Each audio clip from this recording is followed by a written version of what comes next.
podcast where our mission is to offer thoughtful and inspiring parenting and educational programming. We are committed to producing impactful podcasts that add value to conversations around education, student advocacy, and parental challenges. My name is Heather Moore, and I'm the head of school at Strelitz International Academy in Virginia Beach, and I will be your host. I have over 28 years of experience in independent schools, with 8 years as a head of school and 20 years serving as an independent school chief financial officer. I also have raised 2 children, one finishing medical school and one starting law school, and have been married to my wonderful husband for over 31 years.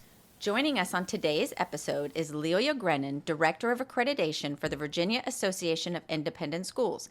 Lelia will share her expertise on private school accreditation, the purpose, the process, the protocols. Welcome, Lelia. Thank you. It's great to be here. So before we begin, why don't you just tell us a little bit about yourself and your background? Sure. I'm born and bred Virginian. Nice. I'm the product of independent schools. I went to collegiate all the way through as a youngster, and I put my own girls in private schools in Alexandria at St. Stephen, St. Agnes. Okay. And then I taught in independent schools, first at Georgetown Day School right after college at UVA, and then again after completing a master's degree and returning to teaching after raising my kids. I worked in Alexandria for Brown Academy. Oh, wow. It was really great. That's What ages did you teach? I taught 7th and 8th grade English, Okay. literature, and global issues. Oh, that's so exciting. Yes. Very nice. And so that's how you kind of transitioned into this role? Yes, exactly. I was responsible for accreditation on that side Okay. of the desk where you sit. Yes, this where I week. am, I'm undergoing reaccreditation as we speak. Yes, and so I was put in charge of various committees and editing for reports, and really fell in love with accreditation.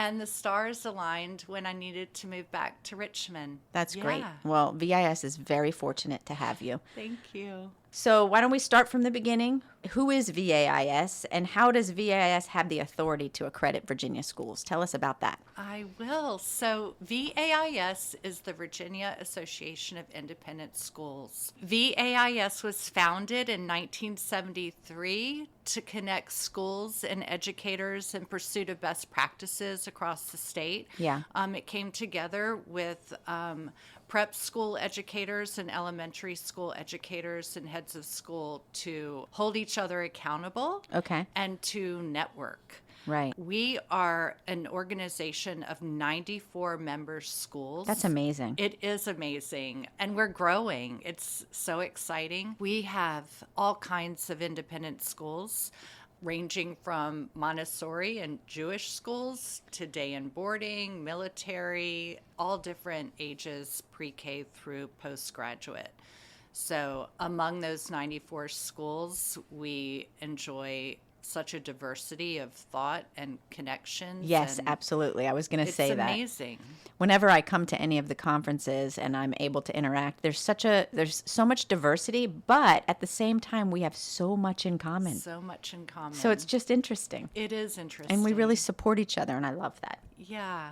So. I think what's so special about independent schools, we are really a subset of private schools. Okay. Independent schools have financial integrity. They are governed by a board of directors whose sole hire is the head of school. Yes, ma'am. And that board has no financial investment per se in the school. Right. Except to be strategic and involved in strategic planning and to support the financial stewardship and success of the school to make sure it's here for years to come. Yes, which is wonderful. Tell me about VIS's connection to the VCPE. What's VCPE? Yes. What does that even stand for? Okay, VCPE is the Virginia Council for Private Education. Okay. It's an arm of the Virginia Board of Education. Got it. And it recognizes accrediting bodies in the state. VAIS is one of more than a dozen accrediting organizations. We're really the gold Yeah, standard. VIS, I would say, For is certainly the best. Virginia, Yes, it ma'am. is, and we are known for that, not only within the state, but really the country Yeah. and globally. So VCPE recognizes us as an accrediting body, so we are beholden to make sure that schools are following Virginia code as part of that. Yeah. And then we hold ourselves accountable to the International Council Advancing Independent School Accreditation. Okay, and that's like ICASA, right? Yes, Okay. that is ICASA. And that group is a global group. I am connected with directors of accreditation all over the country and globally to make sure that we ourselves as an association are held to The highest standards of education. yes, the highest standards of education. Yeah, So- absolutely. Real quick before I go into the next question, is VAIS accredited by anybody? Yes, so we're not exactly accredited Okay. per se, but Okay. we go through a rigorous accreditation process with Yeah, you guys it's just went through it's that. semantics really. Okay. So VCPE recognizes VAIS as an accrediting body, and we're charged with accrediting our independent schools. Right. ICASA recognizes us as of the highest standards in Gotcha. accreditation. So they're kind of the ones, ICASA is kind of the organization that would come in and evaluate what VIS is doing? Yes. Got it. Okay. All right, it's good Just to know. like It's good for people your to know. process. Yes. It's as deep and rigorous. Okay. Also a 10-year cycle. Got it. Okay. Interesting. It's good for our listeners to know that the organization that comes in and evaluates us and ensures that we are upholding the highest standards also has a governing body that comes in. I think that's good for people to know. So, okay, you kind of touched on this a little bit, but we're going to go back to it. So tell me, what is an independent school? And give me some information on that. Yes. So independent schools are different from the larger private school umbrella in that they are nonprofit institutions. Yeah. So they have financial integrity, as we discussed, Mm-hmm. academic integrity and Yes. freedom. Our schools are not beholden to larger institutions that are telling them what to do And what to teach. and what to teach. Yeah. It's important for our VAIS schools to provide a marketplace of ideas. It's really part of our core values. And then schools are also have independent as we Administrative talked, integrity. Administrative integrity, yes. Okay. I think it's important. I think a couple of things about that are important. You know, in public schools, they have a dictated curriculum from the Department of Education. They also have dictated testing and a lot of requirements in that way. Mm-hmm. What I like about independent schools is the creativity. Nobody's dictating our curriculum per se, but obviously it has to meet certain standards. But our teachers have so much leeway to be creative in the way they engage with their students. Yes. And it's not about making sure they know how to take a multiple choice test.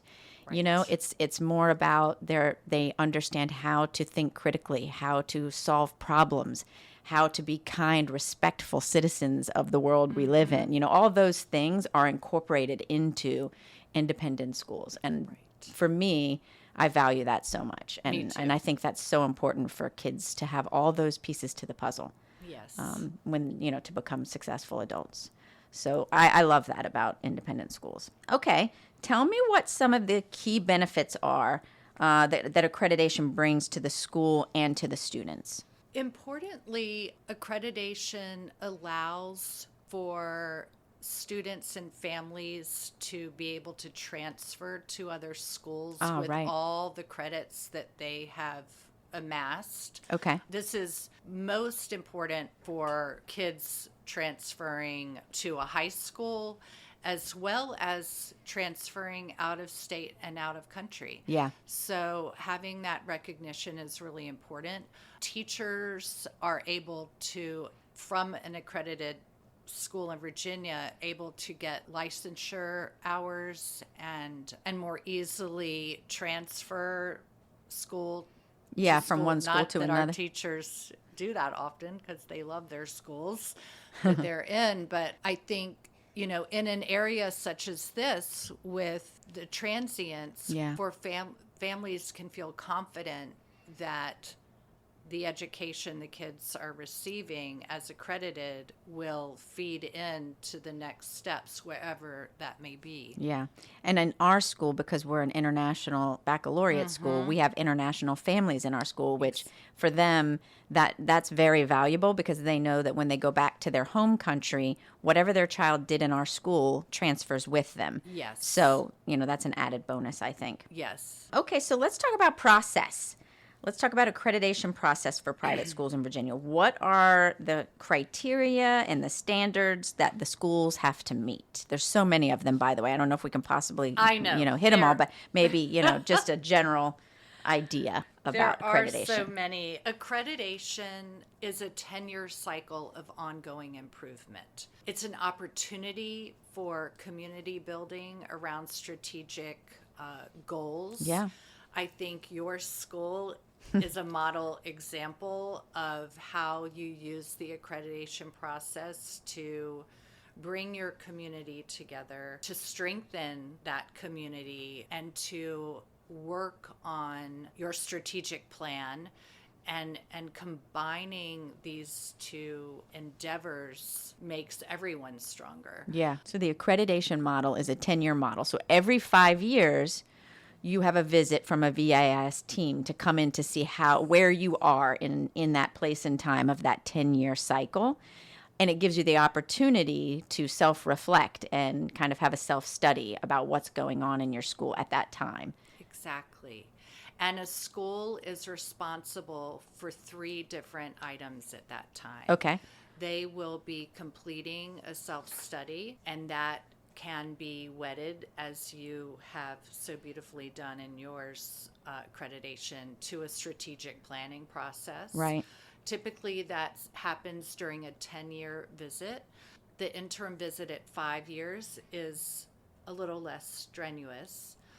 Schools are also required to submit documentation as evidence of our standards for membership, of which there are 11, and we can talk about that. And schools are also required to present their curriculum for review.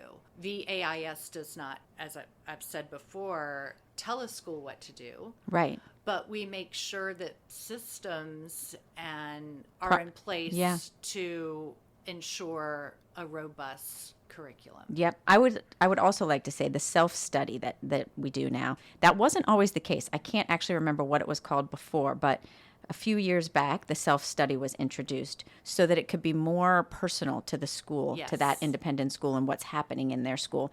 I think there was like a template in the past and you checked off the template, but it was a tough transition because as, educators, we like those little templates, the little check boxes. It makes us feel organized and good, but at the same time, so it was hard to wrap your mind around self-study. What do they want us to do? But once you understood and embraced it, it's actually fabulous because then it's so individualized for every school. Mm-hmm. And every school is really able to take a look at themselves, reflect, and help determine where is my school going?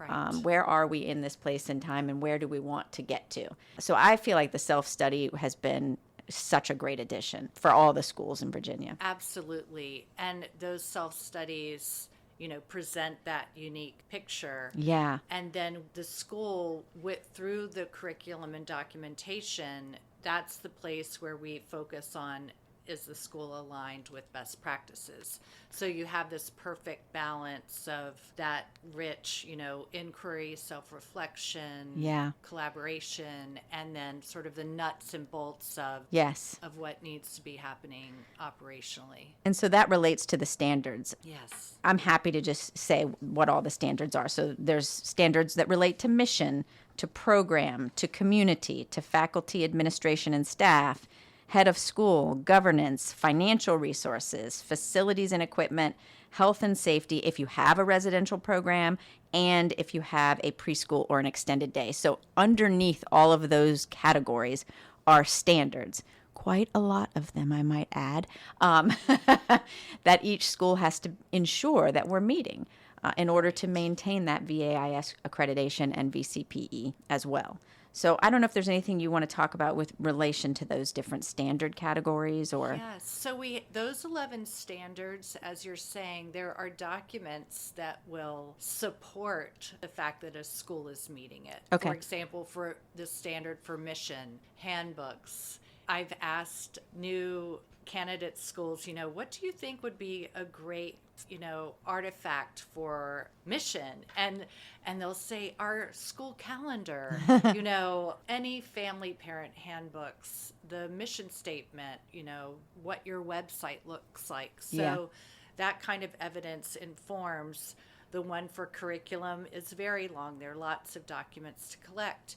And for each of those standards also are points for consideration that help schools consider and discuss and talk about the meaning behind the evidence and if the school is meeting it. So it's a multi-layered system of making sure that schools are doing the best that they can. Yep, absolutely. Tell me, what's the 1-year report that schools are responsible for? And that happens, I guess, after the visit. Yes, so one of the best pieces of going through an accreditation visit, peer reviewers come to the school after the 1.5 to 2 year period of self-study and gathering all this information. It's a lot of work on behalf of the school.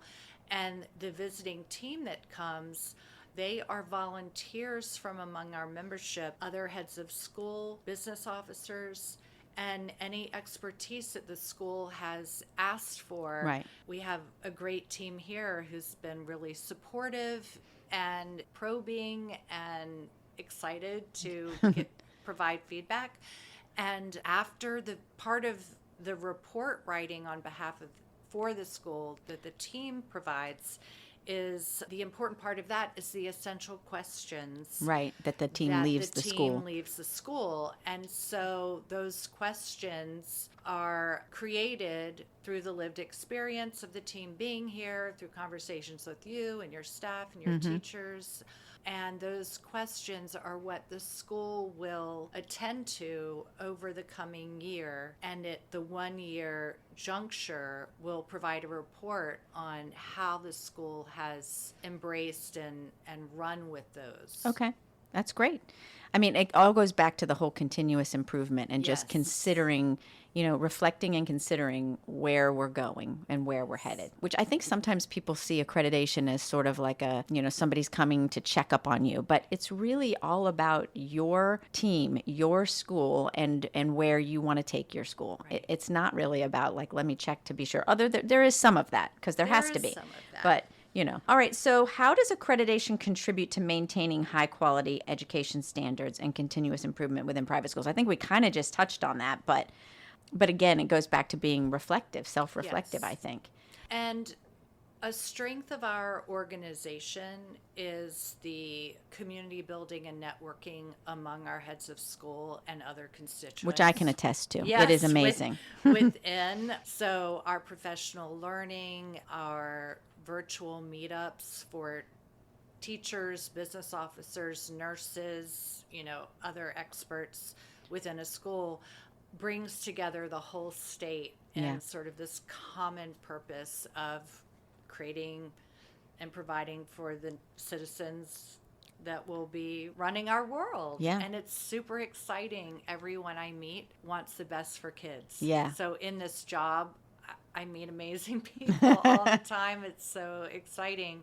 So that's happening because the accreditation process it's really like a wheel. You're constantly, you're going over the hump and then you're coming back around. That's true. And I think being able to communicate really the beauty of that, it's accreditation is not the white glove test. It's not the checklist.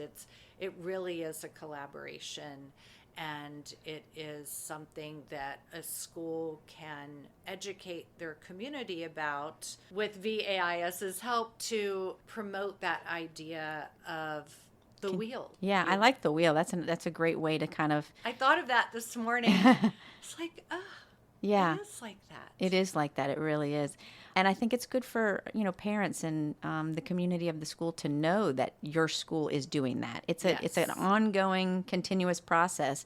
You could be anywhere on that wheel. Like right now, we're coming down off the wheel as our visit wraps up, but that doesn't mean it's done. That just Right. means we're moving to the next phase. Yeah. So, it's interesting. Okay, so tell me about your role as the director of accreditation. Like, what is your role in overseeing and facilitating that accreditation process? What are you doing? What are you doing behind the scenes? I'm Yes. sure it's a lot.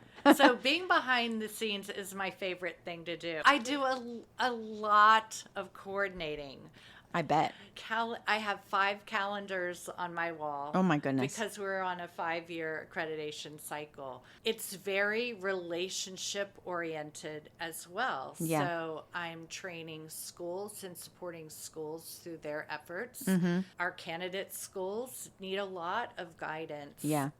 Our more senior schools, Yeah. not so much, but there's always something to be helping with Absolutely. and encouraging for. And so I have lots of calendars.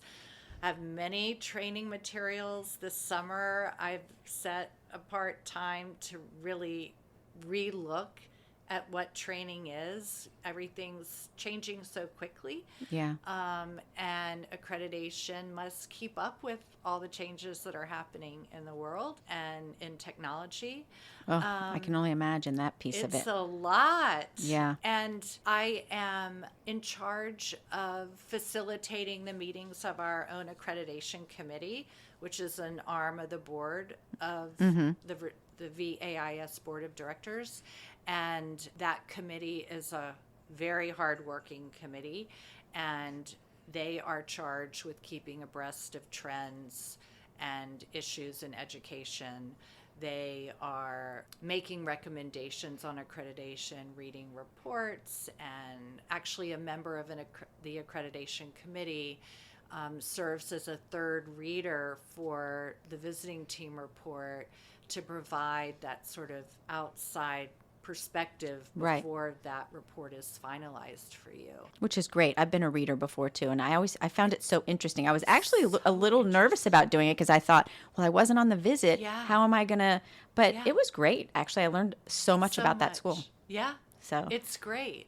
And then you'll catch things like, what does this mean? yeah, that's like, true. all these people were there and they know what this means, but But I don't know what this you don't means. know what this means. So, Yeah. But so yeah, like you have it's really- to find people to go on the visits. You have to, and Yes. do you go to every visit and every prelim visit? I try my very best to be at every preliminary visit. When there are new heads of school in place, or a significant change at a school in any kind of capacity, I will be on a visit for a day or 2 days, depending on the needs of the school and of the team. Okay. So if there are a bunch of new team, first time team members, Right. it's a good idea to be on a visit. And if for some reason or another we're not able to fill a team completely, I will go on a visit. It is Gotcha. the most valuable. People talk about serving on a team as the most valuable professional development. It And is. I get to have that constantly. Yeah. It's really amazing. I've learned so much. I know myself when I've gone on teams and been on other visits, I learned so much. And there was always something that I saw that I thought, oh, I'm taking that back to our school, and trying to, do something similar to that. You always get a new idea too, which I think is another plus and a bonus of going on a team. So if there's anybody out there who is working in a VIS school and you're interested, you should definitely reach out to Lelia because they are always looking for people to go on accreditation visits. And it's really valuable. It's very, very valuable. So talk about how do accreditation standards evolve, to keep pace with changes in education. Like right now, we're all grappling with AI and how that's going to impact education. But how do you guys, keep pace with that? And how do standards change because of it? Yes. So VAIS reviews our standards, the whole scope of our standards every 5 years. Okay.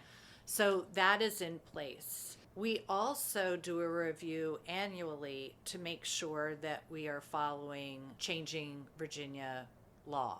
Yeah, that's And true. At the same time, we are making sure that we are keeping abreast of trends and needs of schools. Okay. So that's another reason why it's important for me to be on visits. Yeah. To learn about What's actually going what's on? going on. Yeah. I'm also a part of the ICASA's Directors of Accreditation group, Okay. which meets monthly. And so there's a constant thread going on. Right now, it is about an AI tool that everyone's emailing back and forth about.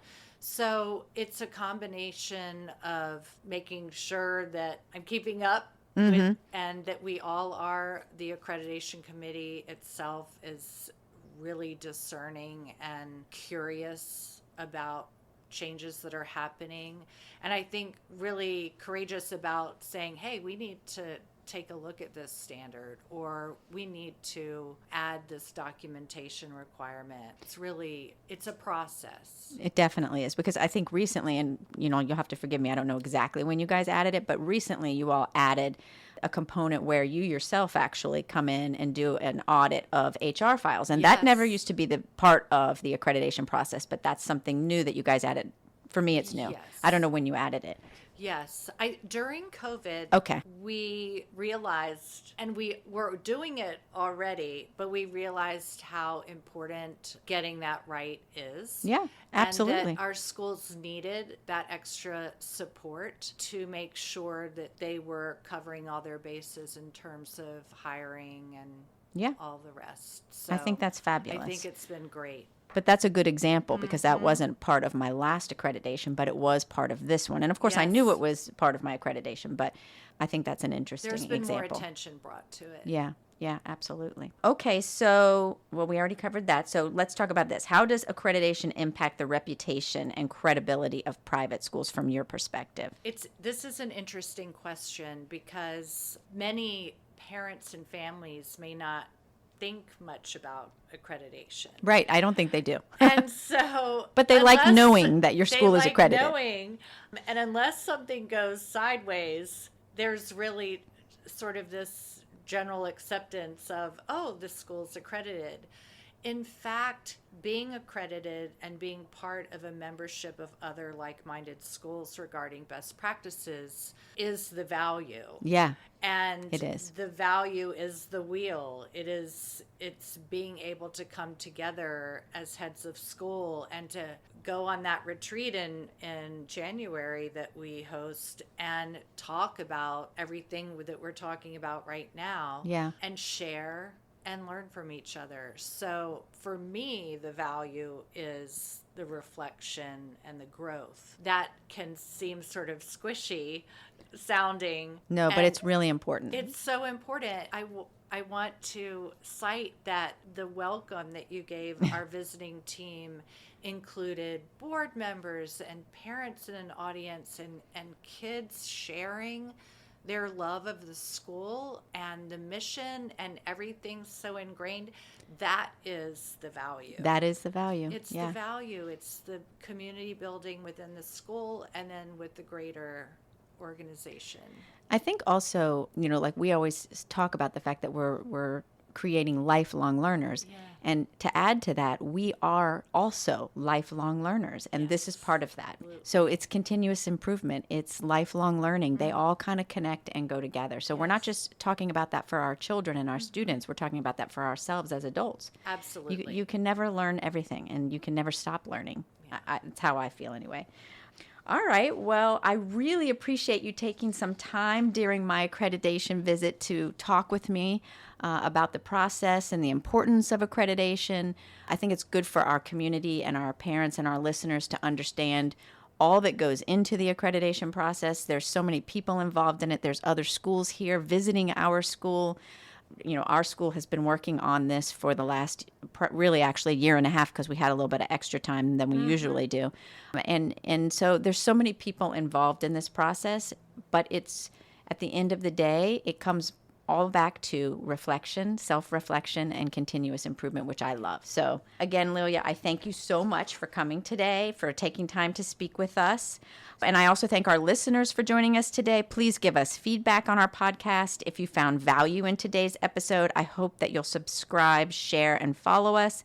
You can visit our website at www.stralitzinternationalacademy.org for more information about this episode. And please remember that it takes a whole community to build a strong foundation for our children to grow and develop. On behalf of SIA, I thank you for joining us today, and I thank you for our partnership.